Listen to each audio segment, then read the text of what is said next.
the monetary demand for silver is starting to wake up, and the silver market is not structured for that. It's structured for silver as a commodity, and it doesn't have the capacity to satisfy the demands of people who are demanding silver suddenly as money because they're panicking. What backwardation would be, silver, meaning October silver would be this month, would be more expensive than, let's say, December future silver. That we're not seeing yet, but we will see that, and when we see it, we'll know that silver is really in backwardation, and then things could get pretty spirally. We've seen the staggering amounts of silver in New York vaults. It's still above 500 million ounces, which until 4 or 5 weeks ago or whatever it was an all-time record. There is silver. There's a lot of it. Rafi Farber, known for his deep analysis of monetary metals, recently discussed the awakening of silver's proper economic role. He explained that the silver market has long been structured as a simple commodity market, built to serve industrial demand,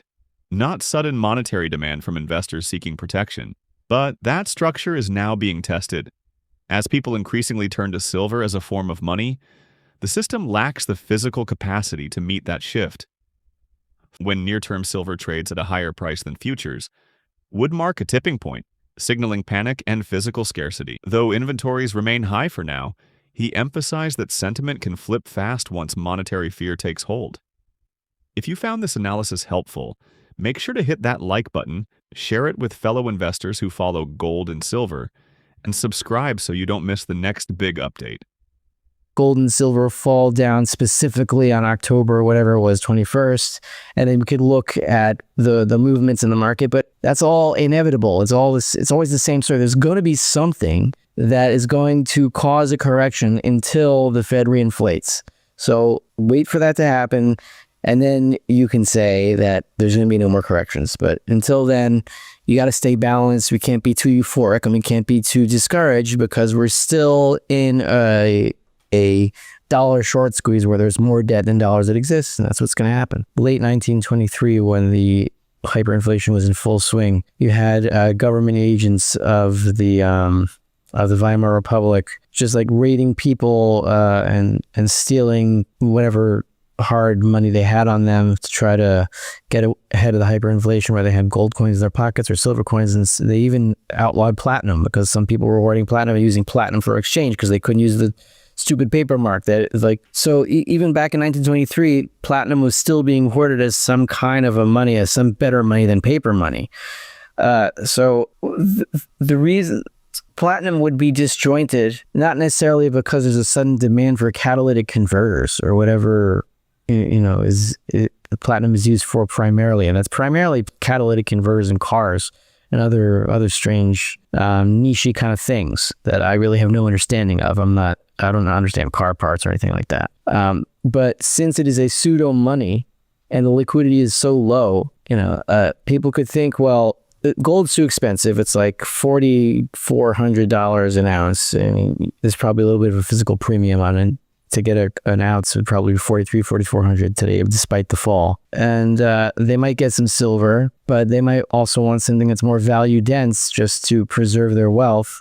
And they don't want gold, and they think the platinum is really cheap because they think of the 90s and like, okay, well, platinum was much more expensive in the 90s than gold was. That's why like the platinum credit card is considered a higher line of credit than the gold credit card. That's left over from that decade. So in their mind, platinum could be more valuable. And as markets shift from industrial to monetary, industrial demand is demanded by the creators of whatever piece of capital equipment they're producing for industry, right? Or consumer good. But monetary demand is by definition everyone. So even the slim amount of monetary demand would be more than the very specialized industrial demand for platinum. If you have even a tiny percentage of monetary wake up of people looking for a preservation of value and they don't want gold because it's too expensive, then they'll see platinum is cheaper, so want to take that. Maybe they'll go for it. And that could overwhelm the very, very thin platinum market as it's overwhelming the silver market, which is why you're seeing all this disjointing through London and New York.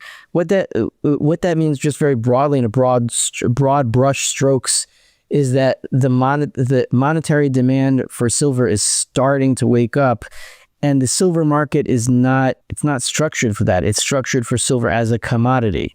And it doesn't have the capacity to satisfy the demands of people that are demanding silver suddenly as money because they're panicking. Well, no, there's always enough silver. There's no such thing as a silver shortage because there's no such thing as a gold shortage. The only question is, what do you have to offer to get people to give it to you?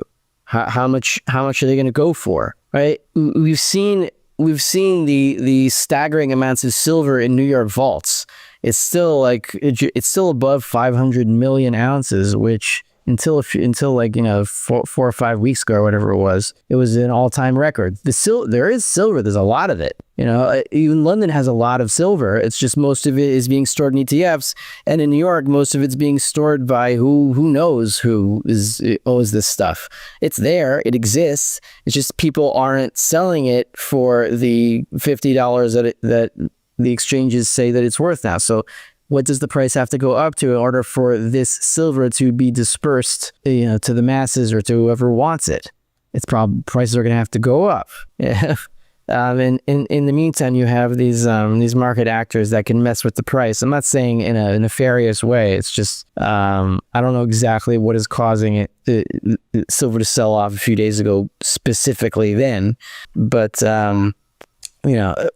there is a lot of silver. Rafi Farber explained that the recent drop in gold and silver prices, particularly around October 21st, was part of a natural correction within the broader cycle of monetary tightening. He reminded listeners that markets always experience pullbacks until the Federal Reserve eventually reinflates, and that balance is essential, avoiding both panic and euphoria. Farber drew parallels to past crises like Weimar Germany's 1923 hyperinflation, where people turned to any form of hard money they could find, even platinum. Today, he suggested, a similar awakening may be unfolding as investors seek alternatives to expensive gold, rediscovering silver and platinum as stores of value. Though plenty of silver still exists, he noted, it's tightly held, and real availability may soon depend on much higher prices. Let's get into the interview. I think it's just a peculiar thing going on with London because the ETFs happen to be stored, their metals happens to be mostly stored in London. I think SLV has a little bit in New York, but the amount of silver in being stored for SLV in New York hasn't changed in many years. It's the same in the same JPM vault. What changes is the vaults in London. So it's just signaling that London, which is the main physical spot market for the world, is short on silver. Not they're selling it short. I was saying they don't have enough supply, and you can see that in the float because they have to store for the ETFs. And though ETF storage is not anywhere near where it was in 2011, it's slowly building back to that as investment demand is growing. So, silver squeeze was an interesting movement back in February 2021. Now is when it could really succeed because if people bought, a bunch of silver ETFs, then they could really blow that spread out because then London would really need the silver to be shipped there immediately. It's just so it could keep the ETFs in line with price. Because what would happen to these ETFs this is my theory, that if SLV, for example, couldn't store or couldn't buy silver because there wasn't enough in London, then how would it be tethered to the silver futures price? It couldn't be tethered, and then you'd have the SLV because it was lacking shares, just spiraling higher and higher and higher, and then that would create a feedback loop where it would force London to import silver from anywhere it could at any price just to keep SLV under control, and then you'd have this positive feedback loop that I don't know how they would get it back in control. That's what Silver Squeeze was trying to achieve,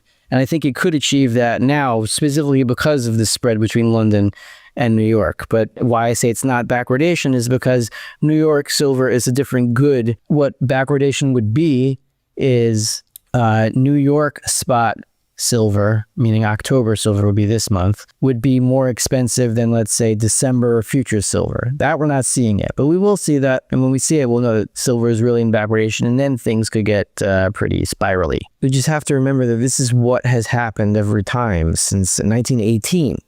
since the end of World War I, which was the end of a huge inflation that funded the Great War back then. And then at the end of that inflation, silver outperformed gold until a silver dollar was worth more than a gold dollar. Not that silver was worth more than gold, but if you had a silver dollar coin versus a gold dollar coin, I think they had those coins back then the silver dollar was worth more than the gold dollar.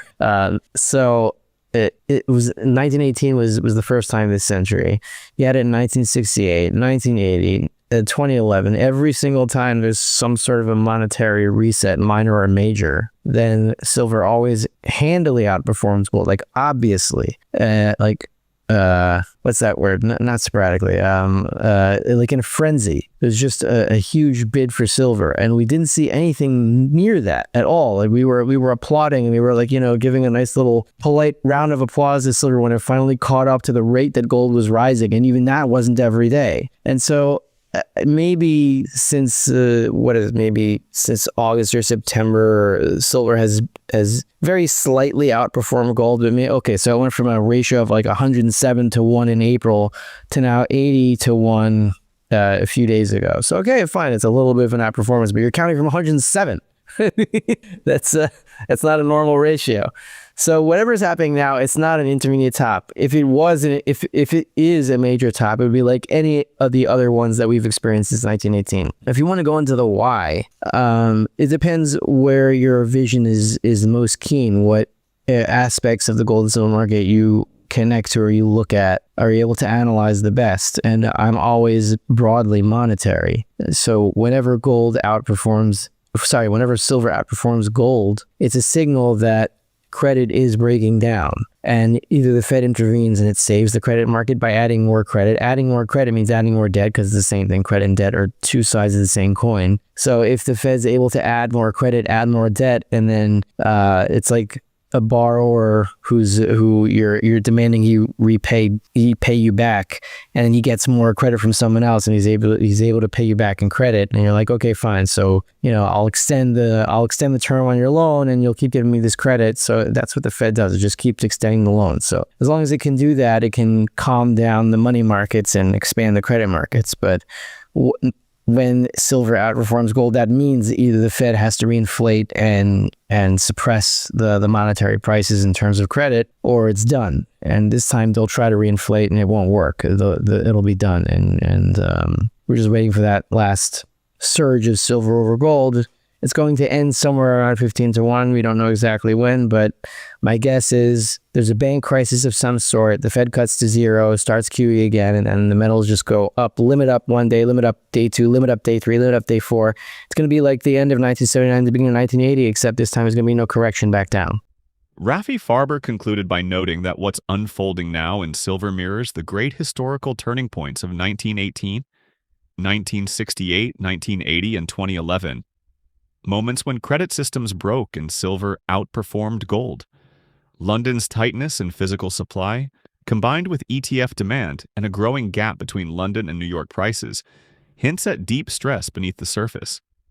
The stage is being set for a repeat of past monetary resets, where silver surged in response to collapsing confidence in credit. Farber believes that once the Federal Reserve attempts its final reinflation and fails, silver could explode higher, potentially racing toward a 15 to 1 ratio against gold. This isn't just a market move, it's a signal that a system has reached its limit. If you appreciate grounded, macro-level insight like this, make sure to like, share, subscribe, and share your thoughts below.